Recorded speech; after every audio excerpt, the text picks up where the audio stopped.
എങ്കിലും എന്തുകൊണ്ടായിരിക്കും മിക്ക ആളുകളും അദ്ദേഹത്തെ ഫോളോ ചെയ്യുന്നത്? പൈസ എണ്ണാൻ വേണ്ടി മാത്രമാണ്? I don't think so. കാരണം മിക്ക ആളുകൾക്കും ഉബൈദിനെ കുറിച്ച് അറിയാം. ചാരിറ്റി കൊണ്ട് ജനങ്ങൾക്കിടയിൽ സ്വീകാര്യനായ ഒരു വ്യക്തിയാണ്. പക്ഷേ നിങ്ങൾ ശ്രദ്ധിച്ചിട്ടുണ്ടോ എന്നറിയില്ല, അദ്ദേഹത്തിന് മുമ്പിൽ എത്തിപ്പെടുന്ന പല ആളുകളും, മിക്ക ആളുകളും ആ ചാരിറ്റി കിട്ടാൻ, ആ ക്യാഷ് കിട്ടാൻ അർഹരാണെന്ന് തോന്നാറുണ്ട്. യാദൃശികമാണോ അല്ലെങ്കിൽ അദ്ദേഹത്തെ അതുപോലുള്ള ആളുകൾ കണ്ടെത്തി ചെയ്യുന്നതാണെന്ന് അറിയില്ല. എങ്കിലും എന്തുകൊണ്ടായിരിക്കും മിക്ക ആളുകളും അദ്ദേഹത്തെ ഫോളോ ചെയ്യുന്നത്? പൈസ എണ്ണാൻ വേണ്ടി മാത്രമാണോ? I don't think so. കാരണം കേരളത്തിലെ ആളുകൾ മാത്രമല്ല, കേരളത്തിന് ഇന്ത്യക്ക് പുറത്തുള്ള മലയാളികളും അതുപോലെ മറ്റു ഭാഷക്കാരും അദ്ദേഹത്തെ ഫോളോ ചെയ്യുന്നുണ്ട്.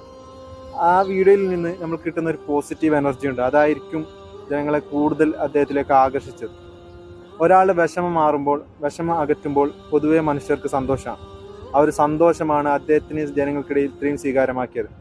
എങ്കിലും ഇതും കേവലം റീച്ചിന് വേണ്ടി, ട്രെൻഡിന് വേണ്ടി മാത്രം നടത്തുന്നതാണെന്ന് പറയുന്നവരോട് ഇതുകൊണ്ട് ആർക്കും ഒരു ഉപദ്രവമില്ല.